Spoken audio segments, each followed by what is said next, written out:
Buenos días a todos. Les queremos dar la bienvenida a este webinar que organiza Multilatin Background Screening.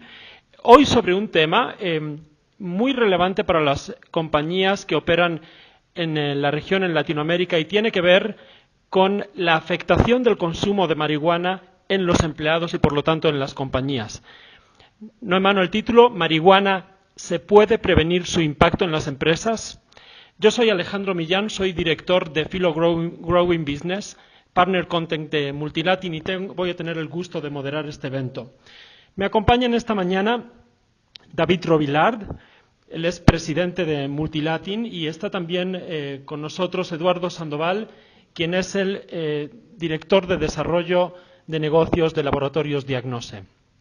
Buenos días, David. Antes de cederle la palabra a David Robillard, me voy a permitir presentarle. Él es, como les comento, presidente de Multilatin con más de 20 años de experiencia en el asesoramiento de consejos de altos directivos en temas de integridad y riesgos de la reputación corporativa en América Latina. Antes de la formación de Multilatin, David ejerció varios puestos directivos en la consultoría internacional de riesgo en la compañía Kroll, incluyendo la posición de director general adjunto para América Latina y el Caribe. Adelante, David, te cedo la palabra para abordar el tema del impacto de la marihuana en las compañías en México. Muchas gracias, Alejandro.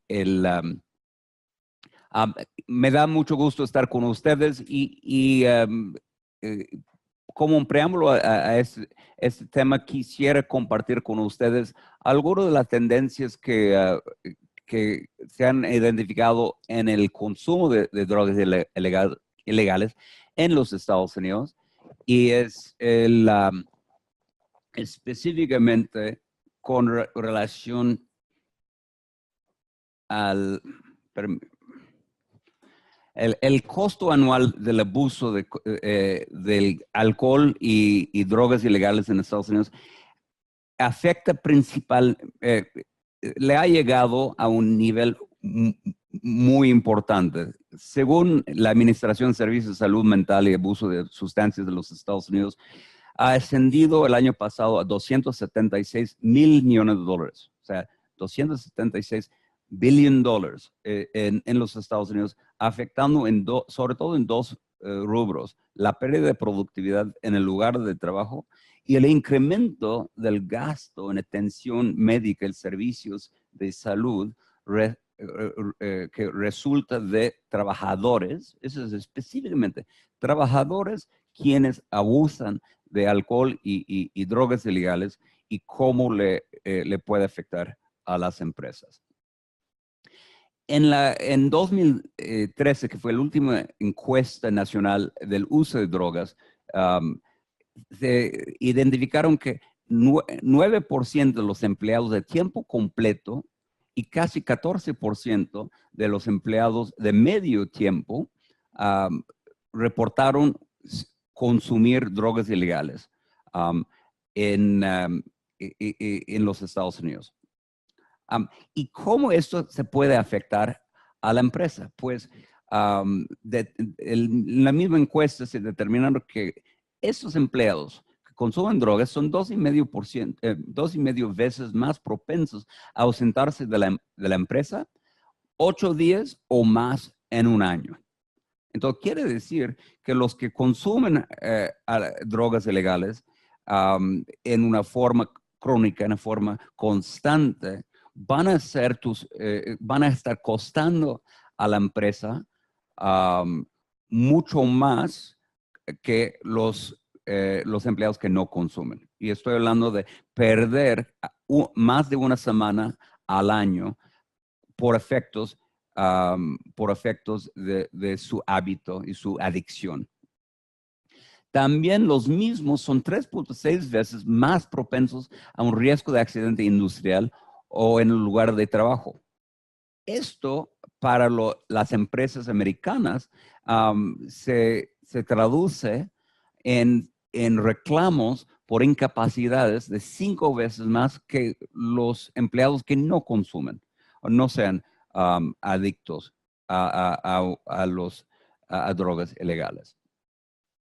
También, y esto se me hizo muy interesante, que para las empresas, las personas quienes están, quienes son consumidores crónicos de drogas, son 44%, 44% de ellos admitieron haber vendido drogas en el lugar de trabajo a sus compañeros. Y casi 1 en 5 se admitieron en la encuesta haber robado de sus compañeros para financiar su adicción. Esto estás hablando de un impacto directo, una consecuencia directa en la empresa. Entonces, para los candidatos de empleo, hay un factor disuasivo de tener programas de antidoping en las empresas, porque en la misma encuesta se determinaron que 18% de los candidatos de empleo opondrían a trabajar en una empresa sabiendo que en el proceso de selección habría un prueba antidoping. Y que que 29% opondría a trabajar en una empresa que realiza al azar pruebas durante el periodo de su empleo en la misma empresa. ¿Qué quiere decir? En estos dos estás diciendo que hay un proceso de autoselección. Son personas quienes elegirían no solicitar, no aplicar trabajo con la empresa que realiza programas robustos de antidoping. Y que 13% conscientemente buscarían una empresa que no realiza pruebas antidoping. Entonces, para nosotros lo que es la lectura es mencionando los procesos procesos del programa de antidoping en los procesos de selección podría ser un factor importante de disuasión de que van a recibir los candidatos que ustedes requieren para no presentar mayor riesgos. Ahora, aquí es la experiencia de la lectura de los Estados Unidos. Me da mucho gusto pasar el micrófono a mi colega Eduardo Sandoval y Alejandro Millán. Gracias. Muchas gracias, David, por esta perspectiva que nos has dado, sobre todo por el enfoque de cifras, de impacto de consumo de marihuana y otras drogas en Estados Unidos con relación a la realidad que tenemos en México. Y es justamente en el tema de México donde nos acompaña Eduardo Sandoval esta mañana, quien es un experto en la realidad local, como director de desarrollo de uno de los laboratorios líderes en programas de antidoping para las compañías privadas y para las instituciones, que es Diagnose.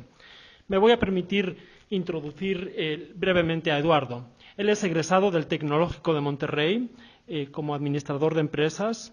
En el 2003 se incorporó al equipo que formaría después Diagnose. Tiene una especialidad en adictología por Monte Fénix y es especialista también en cadenas de custodia, políticas y fundamentos legales en México para programas de detección de drogas. Trabaja activamente con la Secretaría de Comunicaciones y Transportes en programas de seguridad en carreteras y, por lo tanto, tiene una vastísima experiencia en la realidad local, como les comento, sobre el consumo y el impacto de marihuana y otras drogas en diferentes públicos. En concreto, hoy nos queremos enfocar en lo que sucede dentro de las compañías privadas. Adelante, Eduardo. Muchas gracias. Muchas gracias. Bien, fíjate que es muy interesante cómo las gráficas y cómo la información es muy similar en Estados Unidos como en México. Vemos aquí también inclusive por qué implementar un programa de prevención, de detección y el control de drogas ilegales y el alcohol en México.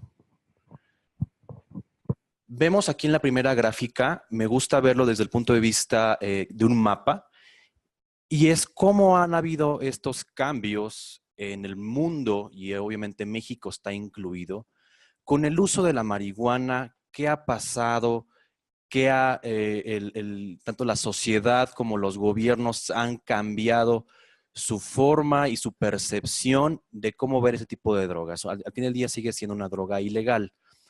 Vemos en la parte de los países que están en color verde oscuro, dice que es legal en alguna forma.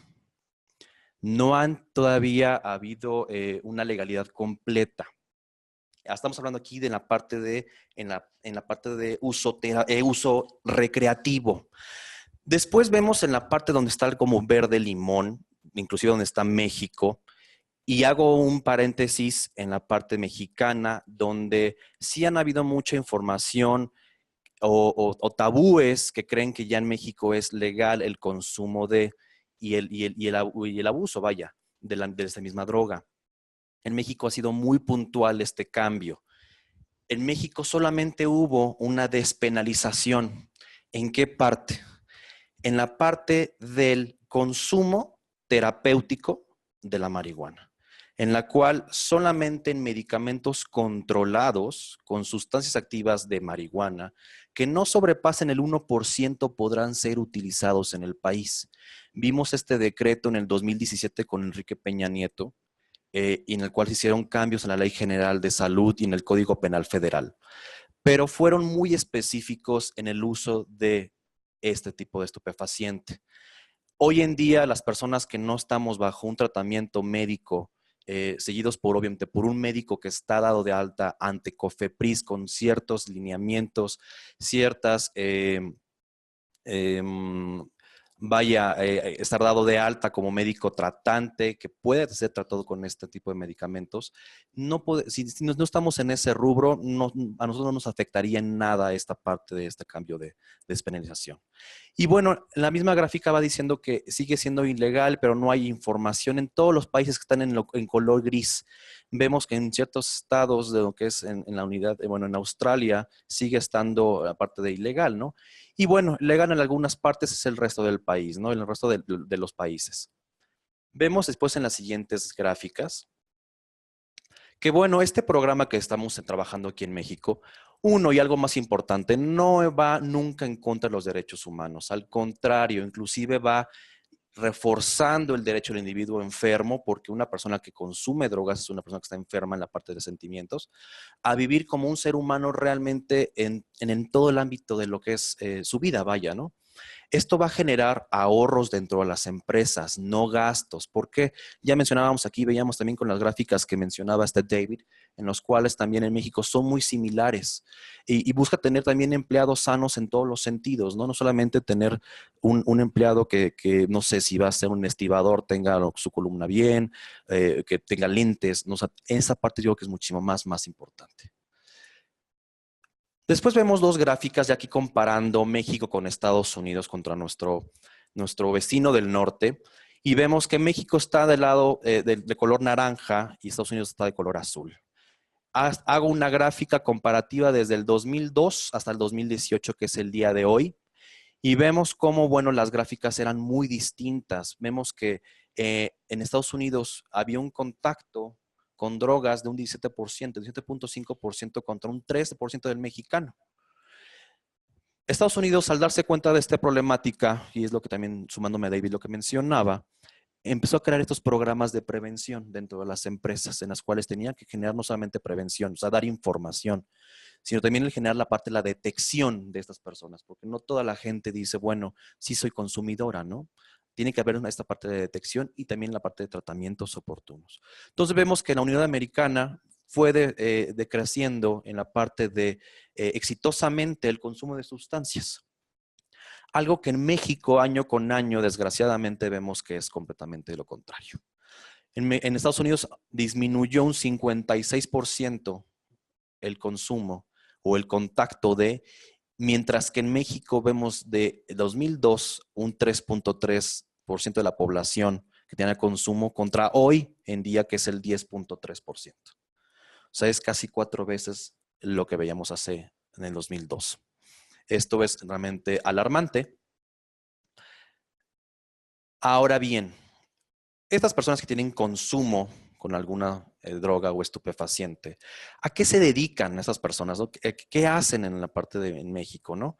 Vemos que el 23%, bueno, son estudiantes, el 25% mencionan que no tienen ningún empleo, pero un dato interesantísimo es que el 52% de esta población son empleados. Por lo tanto, invariablemente están trabajando para las empresas.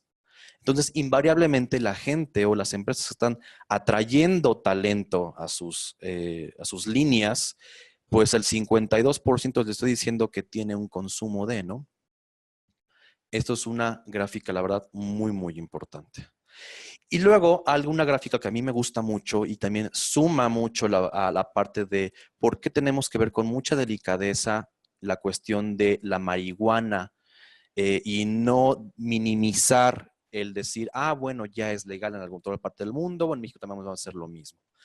Vemos que dentro de las drogas ilegales, una persona que se va a ingresar a ser consumidora de una droga ilegal, el 67.5% ingresa por marihuana. Entonces, por eso en México, nuestro gobierno ha sido muy puntual porque sabe de esta información. Están obviamente al día. Entonces dicen, no podemos obviamente generar una despenalización o una legalidad para el uso recreativo, puesto que el 67% de los que van a consumir alguna droga van a empezar por este estupefaciente. Vemos después que entran con analgésicos, alcohol, estimulantes, alucinógenos, etcétera, pero el 67.5% sigue siendo la marihuana. Ahora bien, ¿a qué edad empiezan a consumir estas personas? Desgraciadamente en México, de 10 a 19 años es la mayor ingreso a esta problemática. Yo siempre he dicho, y bueno, siempre me he visto todas las gráficas, que el mercado meta no somos los adultos, son los jóvenes, son los adolescentes, porque es más fácil de convencer a esta persona. Es el 81% de los consumidores se van a iniciar entonces en esta parte, en la adolescencia. Y muchas escuelas y muchas universidades no están haciendo nada para detener esta parte. Por lo tanto, el talento que estamos también nuevamente atrayendo a nuestras líneas de trabajo, personal educado, está teniendo ya esta problemática también. Ahora en México lo quiero yo comparar el problemática del consumo de drogas con otros dos temas que tenemos importantes. Uno es personas que tienen o que viven con HIV, con VIH, personas diabéticas. México somos un país diabético. Y vemos en la gráfica algo muy interesante. ¿Y a qué me refiero? Que del personal que tú estás atrayendo, el 8% va a tener un problema metabólico, un problema de diabetes, que si es una persona que está controlada, realmente no hay ningún problema. Un 3% tal vez pueda estar viviendo ya con HIV, una persona controlada y no tiene ningún problema. Pero el 10.3% de esas personas está teniendo ya un consumo de alguna droga ilegal o enervante. ¿A qué me refiero yo con esto? Que es ya más común el tener o el encontrar a un candidato consumidor de drogas en México que inclusive a un diabético. Esto nos habla de un problema no solamente de salud nacional, sino también de un problema de seguridad nacional y también de seguridad e higiene dentro de las empresas. Ahora bien, nosotros en Diagnose hicimos un protocolo hace algunos años, en el 2011. Lo realizamos en dos hospitales muy importantes en la Ciudad de México. Uno es el Hospital de Traumatología del Instituto Mexicano del Seguro Social, que es Lomas Verdes, y Magdalena Las Salinas. El registro de nuestro protocolo lo pueden ver ahí. Y vimos que del 100% de nuestras personas que van a estar llegando accidentadas o con un problema a esos hospitales, vimos que el 52% de estas personas llegaban con un problema de drogas y el 79% llegaba con un problema de alcohol. Problemas, o igual sí que estadísticas e información realmente muy interesante. Vimos también que dentro de cómo llegaban esas personas, cómo se habían accidentado, veíamos que el 37%, bueno, venían de un choque, el 33% habían tenido un problema vial, el 5%, bueno, una riña, Pero el 14% de estas personas accidentadas venían de su área laboral. O sea, habían tenido el problema dentro de su área de trabajo, en horas de trabajo, y tenían ya un consumo de drogas porque se había efectuado una prueba de antidoping cuando entraron ellos a trauma. E inclusive también, cuando ya tenían, la siguiente gráfica que vemos es el 26% de los pacientes atendidos por accidentes del trabajo fueron positivos al uso de drogas, y principalmente ¿a qué drogas? Empiezo nuevamente. 1 fue la marihuana, 2 fue cocaína, y 3 fueron las metanfetaminas. Es una droga medicamentosa, bueno, de laboratorio, lo que vulgarmente se llama como lo que es una tacha. Entonces, sigue siendo muy importante esta parte de generar programas de detección tanto en los ingresos como también en los seguimientos. Ahora bien, ¿a qué se dedicaban estas personas, también esos trabajadores, estas personas? La ocupación, y veíamos que el 72% eran trabajadores, 12% eran estudiantes, el resto era desconocido. ¿A qué vimos también esta parte? Vimos que de forma directa o indirecta, las empresas y el Seguro Social mexicano tuvieron un costo de incapacidades. ¿Por qué? Por estas cuestiones de accidentes. Esta gráfica me gusta mucho ponerla también en la parte de alcohol, porque vemos algo también, una gráfica que veía también, algo que decía también David en Estados Unidos. Es cómo está la parte de qué tan productivo es una persona dentro de una empresa. En esa parte es con alcohol. Lo vamos a dividir en 1 menor, 7 el mayor, y la frecuencia de incidencia comparado contra otros empleados, donde vimos que como nivel número 1 era una deuda económica como número 7. Por lo tanto, es muy normal que dentro de las empresas también haya problemas de robos, haya problemas de este tipo de índole, ¿no? Incapacidades, incidencias, accidentes laborales, llegadas tarde, obviamente solicitud de anticipos, por lo mismo también hay muchos robos, ausencias por más de una semana, que va mucho de la mano de lo que dice también Estados Unidos, y la solicitud de permisos. Ahora bien, ¿cómo vemos el costo-beneficio, ¿no?, de estos programas? Para los exámenes de ingreso, que es lo que trabajamos mucho con Multilati, nosotros en Diagnose.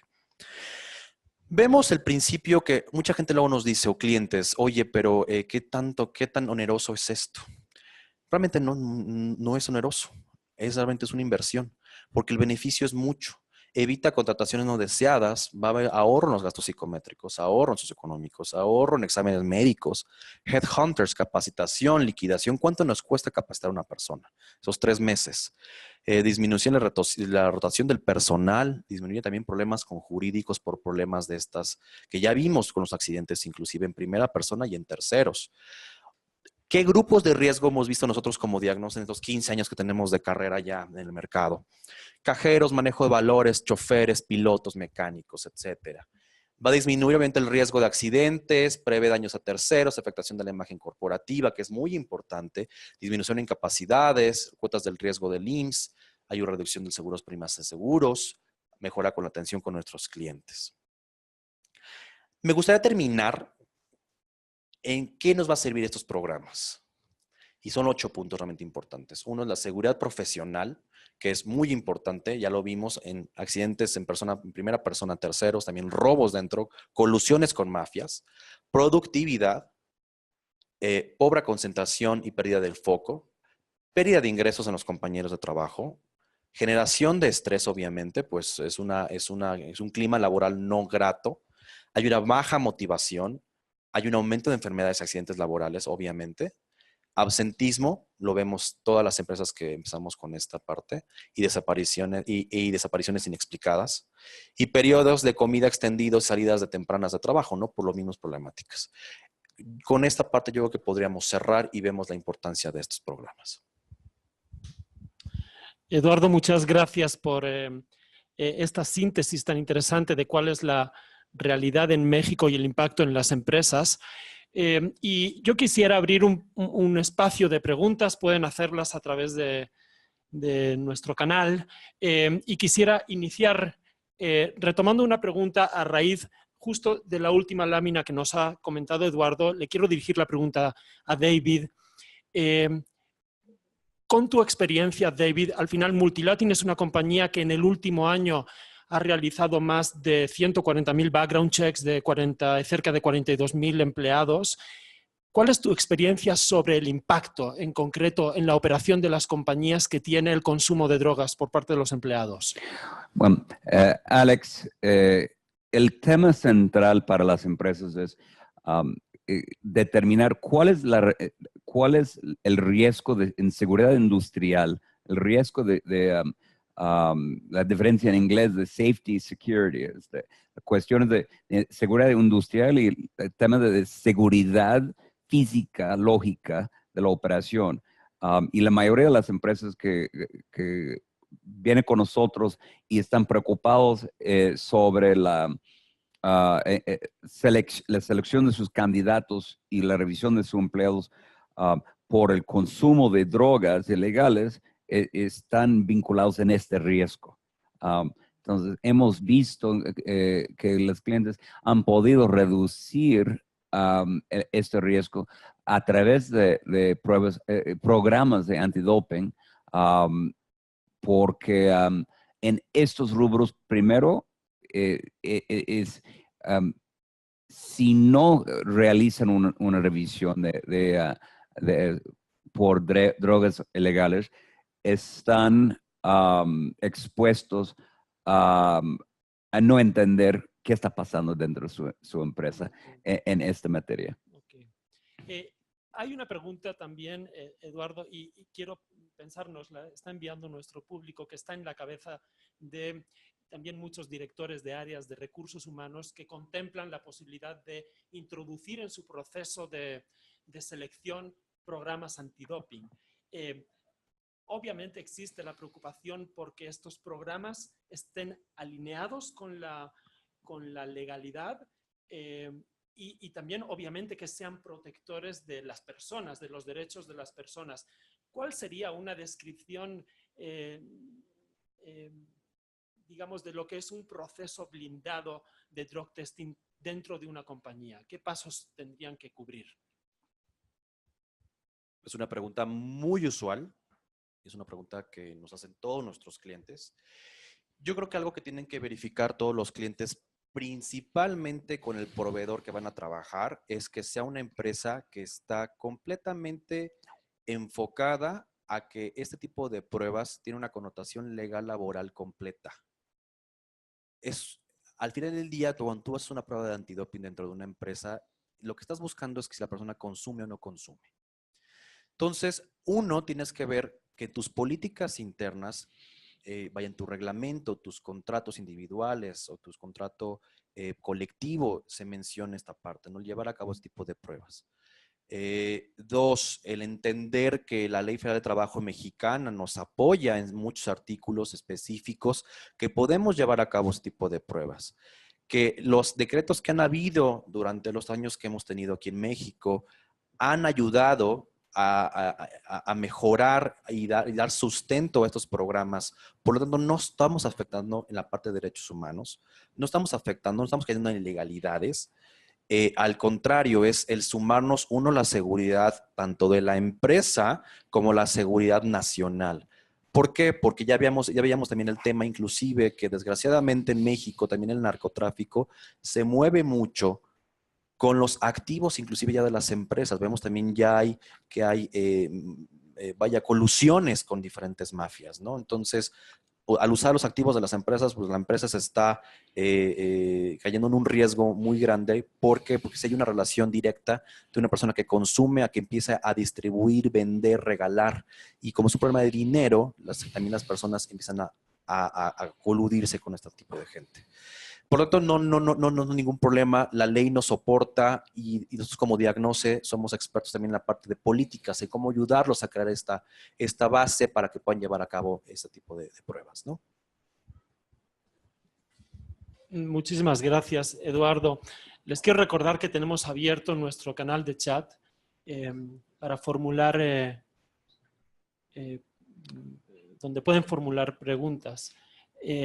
Enrique Driesen ha lanzado una pregunta que le voy a dirigir a David. ¿Cómo contrasta un programa de drug screening versus la ley de privacidad vigente en México? Eduardo creo que va a tomar la palabra. No hay ningún problema, ¿eh? No hay ningún problema porque inclusive lo que hace Diagnose es firmar contratos de confidencialidad. Uno, tenemos que ver, bueno, como les mencionaba, ¿no? Ley Federal de Trabajo, que la Ley Federal de Trabajo nos da esta facilidad, inclusive los cambios que han habido en el Código Penal Federal o en la Ley General de Salud, son muy específicas en cuestiones de terapéutica. Entonces, en cuestiones de cuando estamos haciendo un ingreso a una contratación, nos rige meramente lo que es la Ley Federal de Trabajo.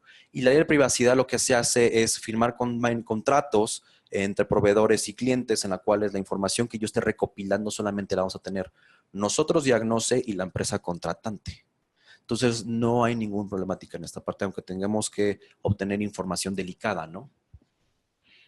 Muchas gracias, Eduardo. Hay otra pregunta que lanza Adriana Juárez que es muy parecido. ¿No? Dice, señala los puntos que aseguran que el programa integral de Diagnose no atenta contra derechos humanos y que estamos protegidos como empresa. Sí, Adriana, mira, es una pregunta también igual muy usual que nos hacen todos los clientes, ¿no? El decir, oye, uno, ¿es legal hacer ese tipo de pruebas? Oye, ¿no tengo un problema de demandas? No, porque lo que hacemos primero es modificar la parte de políticas dentro de tu empresa.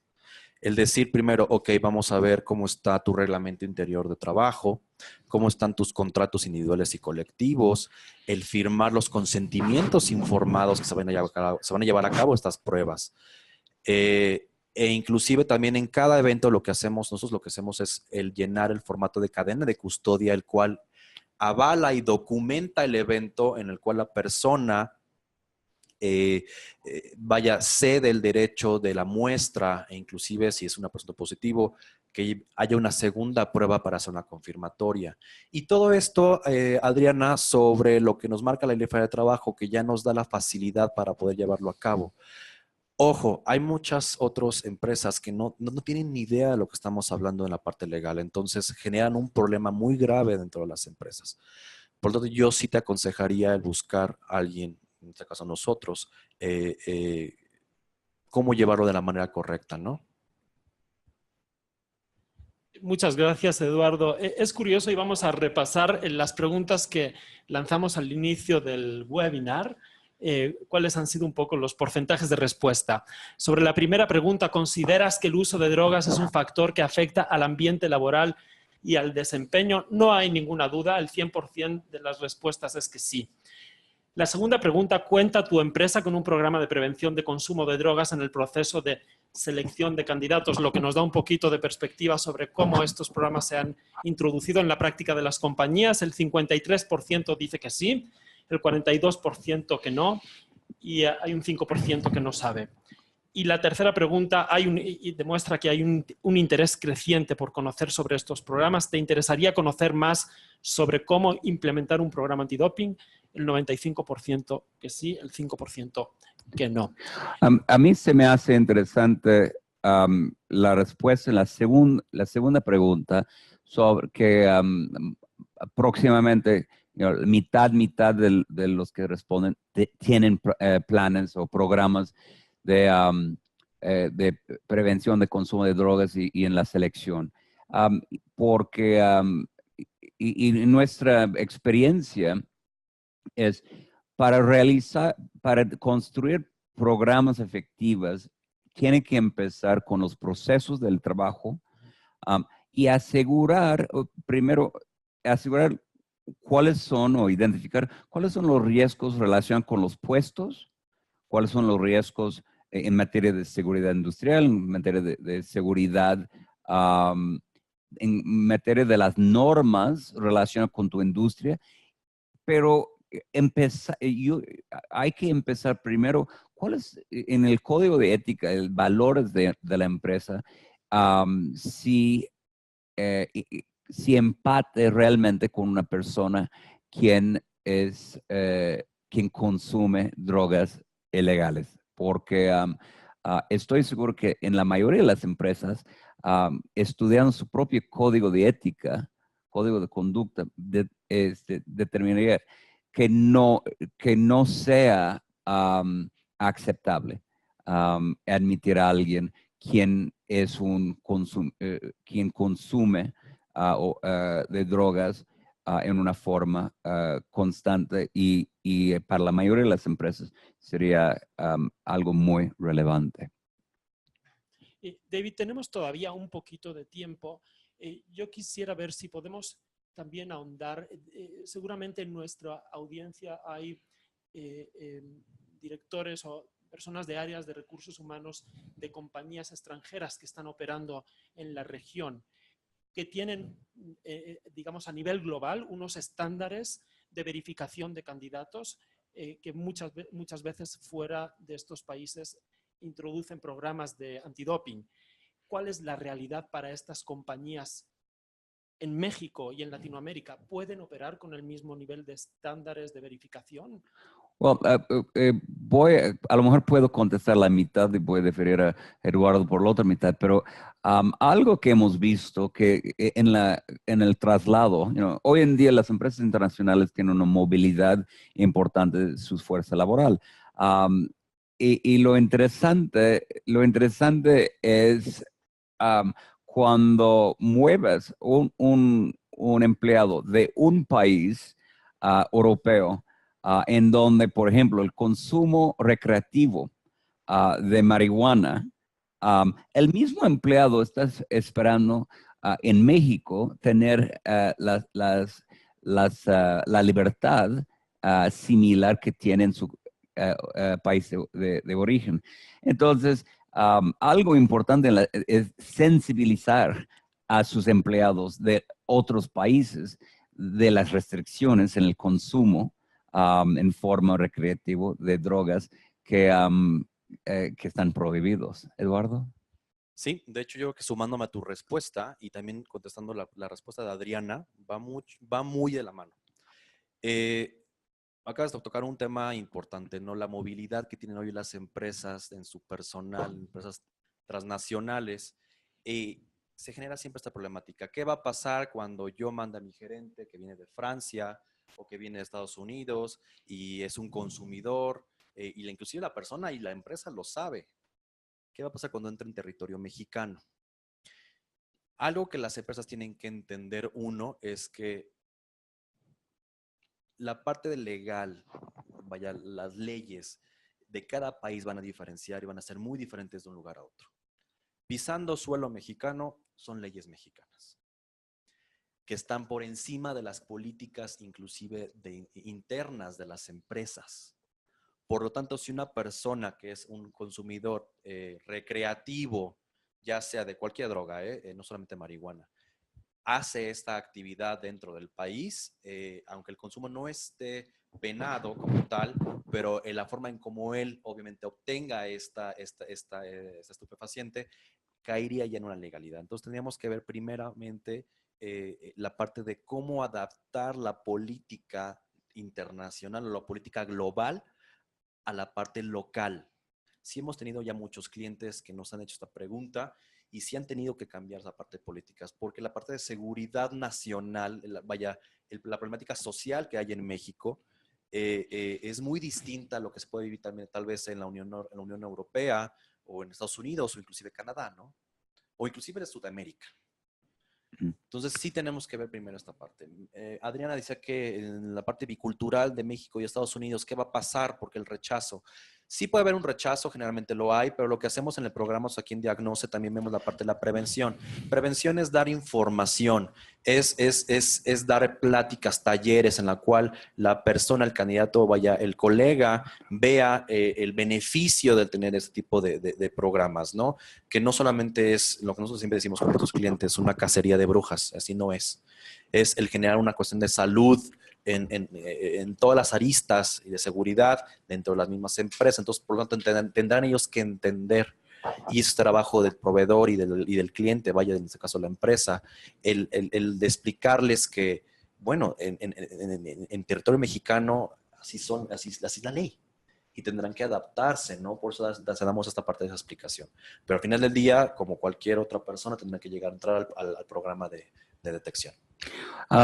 Como el tema de la conferencia, del webinar, está titulado Marihuana, el impacto en las empresas. Me gustaría hacerte pregunta, Eduardo. La semana pasada estuve en el congreso anual de DAISHA, Drug and Alcohol Industry Testing Association. Y uno de los temas que afecta a empresas en la mitad de los estados de la República, de la Unión Americana, es el consumo de marihuana y la despenalización. Y el factor central es lo siguiente.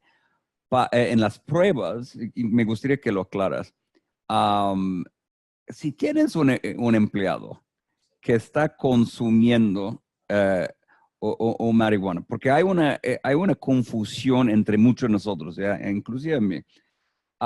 Se puede, en las pruebas, estamos haciendo un test por cómo le afecta, cómo le influye a la persona o por la presencia de la droga. Como en el caso alcohol, es un buen ejemplo. Sí, tenemos que ver muy diferente lo que es el alcohol con todas las drogas, ¿no? En cuestiones de marihuana o cualquier otra prueba, vaya de antidoping, la parte toxicológica, la prueba toxicológica como tal es una fotografía química. Lo único que hacemos es primero detectar si hay o no hay presencia de la droga y si hay una confirmación, obviamente, pues encontrar la concentración del metabolito de droga que estábamos buscando en ese momento, en ese individuo.